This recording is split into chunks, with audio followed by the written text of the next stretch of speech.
tersebut tidak sadar, cara memasukkannya adalah dipegang seperti ini, tangan pada posisi seperti ini, kemudian ini dimasukkan kemana? Ke saluran nafas yang di mulut. Pasiennya income nggak sadar, syokok-syokok nggak masuk, pasang OPA. Ya, jangan dipasang OMA, tapi pasang OPA. Apa itu OPA? Oropharyngeal airway. OPA atau nama lainnya Mayo atau nama lainnya Gudel. Gudel bukan anak kerbau. Ya, anak sapi jenenge pedes, anak pedes jenenge cempe, anak kebo jenenge Gudel. Ya, anak bebek jenenge meri, anak pitik jenenge ya, jangan kayak lagu lah. Gudel, bisa disebut Gudel, bisa disebut Mayo, bisa disebut OPA. OPA itu kepanjangan dari oropharyngeal airway. Ya, alat yang digunakan untuk membuka jalan nafas. Dipasangnya di mulut. Begitu kita pasang, nanti kan ada alat sini kan, mulut terbuka. Baru kita suction. Kita masukkan ini dulu. Tangan posisi seperti ini, kita masukkan ke dalam. Setelah itu baru kita tutup pakai tangan. Tujuan menutup pakai tangan ini adalah disitulah fungsi suction bekerja.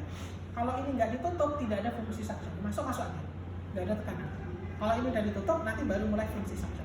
Fungsinya seperti apa? Seperti kalian nyedot cendol dawet pakai sedotan. Ya, tapi nggak boleh terlalu menikmati. Meskipun kalian nggak disedot tuh, beli sekretnya, nggak usah disedot ya. Tapi pakai suction saja. Begitu masuk, tutup, kalian cuma punya waktu 10 detik di dalam untuk menarik. Dengan cara seperti ini. 1, 2, 3, 4, 5, 6, 7, 8, 9, 10, lepas, pindah lagi, masukin, tutup lagi, 1, 2, 3, 4, 5, 6, 7, 8, 9, 10, lepas. Tidak boleh lebih dari 10 detik. Kenapa? Resiko menyebabkan yang namanya iritasi. Kalau terjadi iritasi di mukosa bibir, ya, lidah dan lain sebagainya, akan menyebabkan yang namanya stomatitis atau sariawan. Kenapa bisa menyebabkan sariawan ini? Tekanannya tinggi. Kalau dia nempel di lapisan, maka akan ada lapisan yang terluka atau robek. Karena lapisan di sini kan tipis. Kalau nggak percaya, kalian makan dulu, senggol sedikit, sobek. Aduh, lorong, bisa jadi sariawan. Orang gosok gigi aja, nyenggol aja, nah bisa jadi sariawan. Ingat, kalau kalian mengalami sariawan, biasanya air liur akan tampak lebih banyak. Itu aja orang yang sadar, air liurnya banyak aja risih. Apalagi pasiennya nggak sadar. Niat kita mau membersihkan sekret, bukannya menyelesaikan masalah, malah menambah masalah. Ya, itu cara penggunaan. 10 detik. Sampai sini ada yang ditanyakan sebelum saya praktekkan langsung. Saya butuh 1 responden perempuan. Laki-laki. Laki-laki, jangan. Kalau perempuan nanti saya senang. Atau nanti yang mau? Boleh izin sob. Laki-laki. Saya butuh responden laki-laki. Itu nggak ada laki-laki. Karena nanti fisioterapi dada itu ditepuk. Yang ditepuk mananya? Dadanya. Dan kalau perempuan, ya saya nggak bisa ngebayangin. 1. Yang kedua, bajunya harus dibuka. Ya, kalau perempuan ada yang mau dibuka? Ini senang banget. Mau nyoba gitu? Enggak, Pak. Gitu. Ya, pertama, ketika kita setiap mau melakukan tindakan apapun, ingat SOP lah. Ingat SOP. SOP itu dimulai dari fase pre-interaksi, diakhiri dengan fase Terminasi.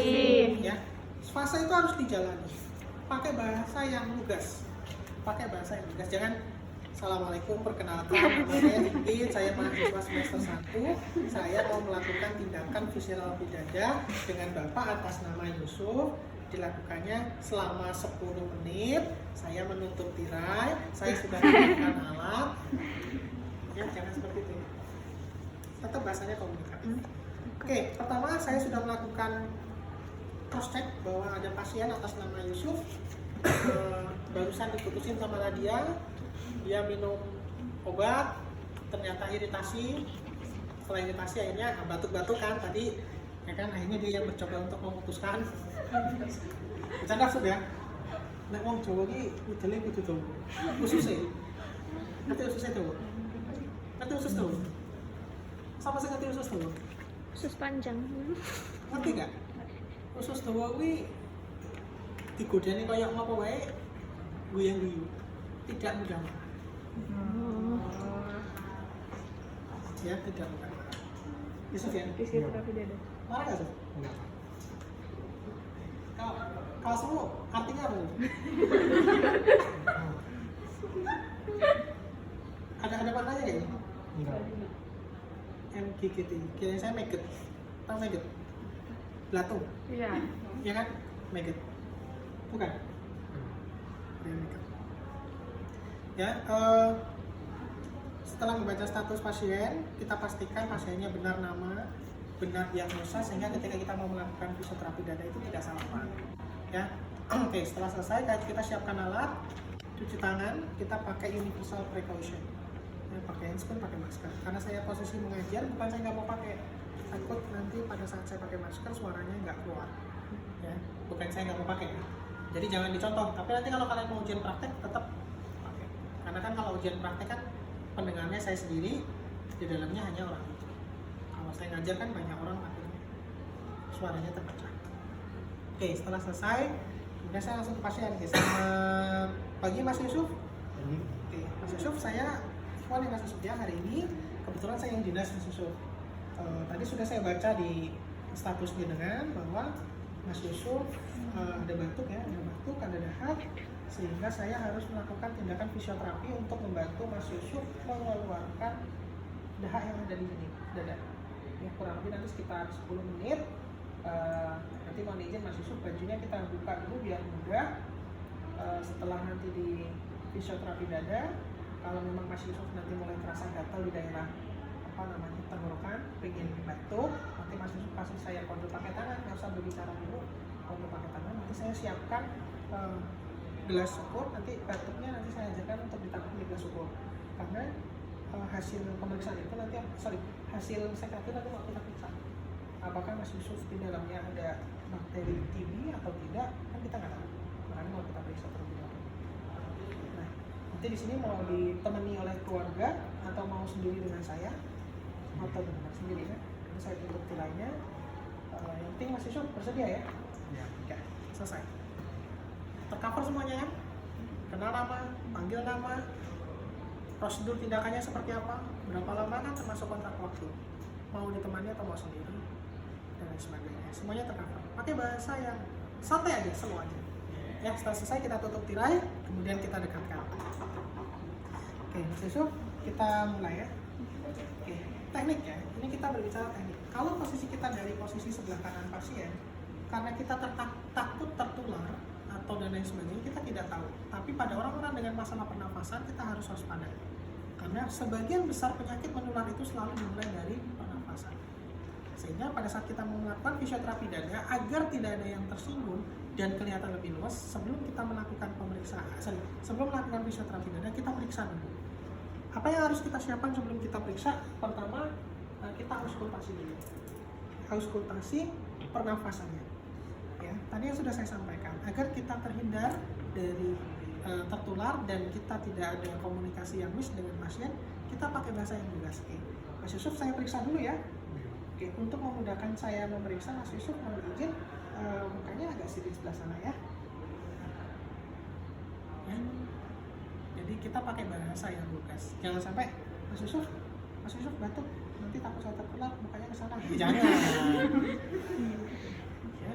Jadi pakai bahasa ya sedikit-sedikit ngeles tapi intinya komunikatif terus langsung ke tujuan ya. Oke, Mas Yusuf mohon izin sebelah sananya biar saya agak mudah untuk memeriksa.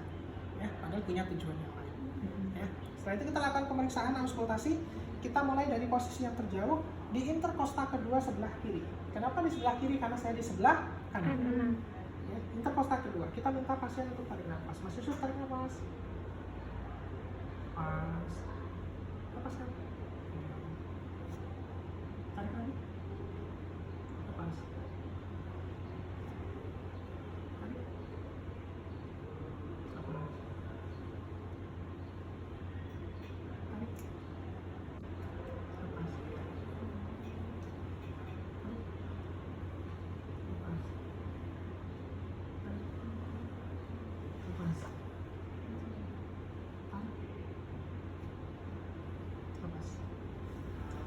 Ya, setelah lakukan pemeriksaan, kalau ini posisinya bersih. Jadi kalau dia bersih, ya sudah, sebenarnya nggak perlu dilakukan tindakan fisioterapi dada. Tapi kalau seumpamanya kita temukan suara nafas abnormal, ada 4 suara nafas abnormal: ronki, wheezing, Frisian rap, dan crackles. Ada literatur yang mengatakan hanya ada 2 suara nafas tidak normal, wheezing dan ronki. Tapi ronki dibagi jadi 2, ronki basah dan ronki kering. Ronki basah itu nanti ada Frisian rap, ronki kering itu ada crackles. Prinsipnya ya, tapi sebenarnya sama aja kalau menurut saya. Nah, kalau ditemukan suara, kalau suara wheezing itu suara meni, biasanya pada orang asma. Kadang bisa kita dengarkan tanpa menggunakan alat bantuan stetoskop. Kadang kita harus menggunakan alat bantuan stetoskop. Ya, meni itu kayak kayak gitu lah, ya. Kayak suara kejepit. Kalau ronki ya grok nah, di paru. Oke, setelah diketemukan seumpamanya di sebelah kiri bagian tengah, ya, bagian tengah. Ingat saya tadi mau melakukan pemeriksaan menggunakan huruf S karena saya ingin melihat kuadran atas, kuadran tengah, dan kuadran bawah. Seumpamanya di tengah, sebelah kiri sini, ya, maka kita harus lakukan tindakan fisioterapi dada diutamakan sebelah kiri. Karena paru itu bagi menjadi 2, lobus kanan dan lobus kiri, pasti akan terpisah.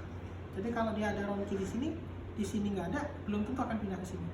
Yang penting teknik fisioterapinya benar, dia akan naik sampai ke karina di brontus, maka dia akan terasa seperti gatal, kemudian dibatukan, selesai. Tidak akan sampai pindah ke kanan.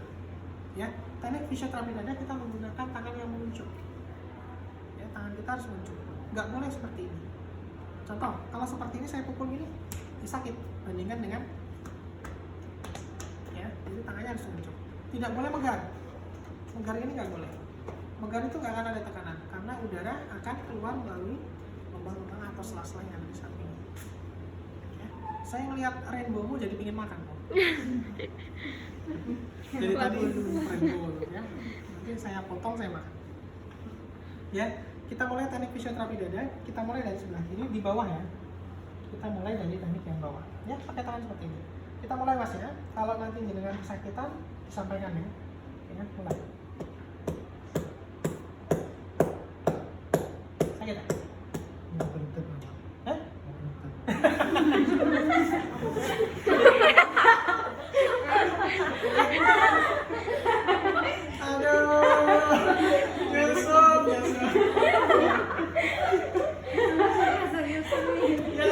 Yang masuk. Nadia, kamu berapa kali dikentutin? Sering. Makan aja kan. Ya Allah, Nadia. Coba lepas masker banget, saya mau lihat wajahmu kayak masih nanti. Allah. Nadia.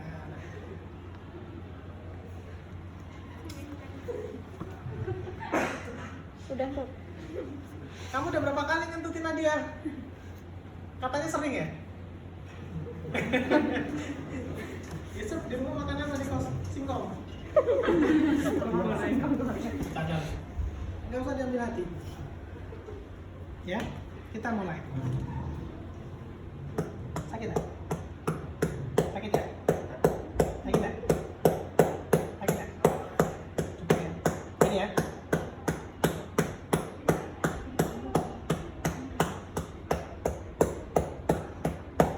Nadia, jangan dipraktekin di rumah ya. Di kosan jangan dipraktekin ya. Haram.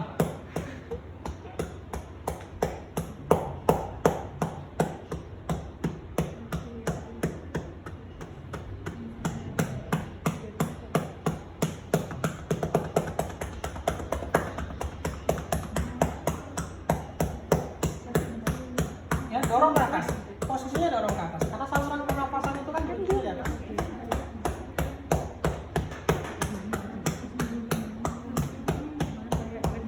Hidup. Ya, kemudian bagian belakang. Tuh, udah batuk dia. Batuk, Pak. Ya, kita belakang.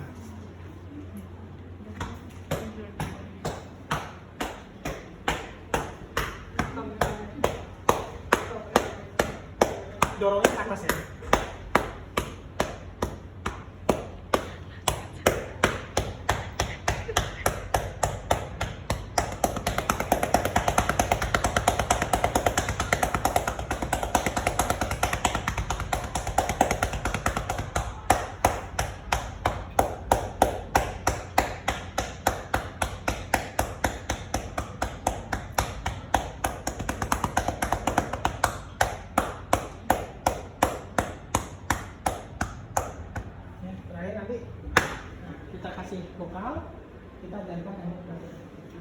tarik nafas, lepas, tarik nafas, lepas, tarik nafas, tahan, keluarkan.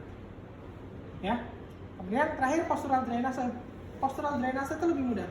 Pasien hanya tertidur, kalau bednya bisa dinaik turunkan otomatis kita tinggal naik turunkan. Pada prinsipnya adalah posisi saluran nafas yang di atas itu di bawah.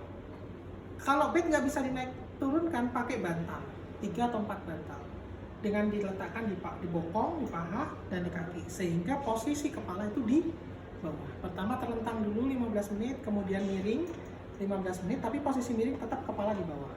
Jadi gini posisinya. Kalau terlentang posisinya gini, miring posisinya gini. 15 menit ganti kanan. Terakhir jempol. Nah, postural drainase hanya bisa digunakan untuk pasien yang dia memang ada cairan atau frisian rak. Kenapa ada cairan? Ya karena kita tahu bahwa cairan itu selalu dari tempat yang tertinggi ke tempat yang terendah. Kalau sekret nggak bisa. Sekret bisanya hanya dengan fisioterapi dada. Fisioterapi dada ternyata masih kental, nggak mau keluar. Biasanya kita nebulizer dulu. Pakai disolvon atau Ventolin pulmipop. Tujuannya adalah mengencerkan dada. Baru nanti bisa di fisioterapi dada dan bisa dikeluarkan. Kalau tidak di suction biasanya nggak bisa. Itu saja materi kita hari ini. Ada yang mau konfirmasi?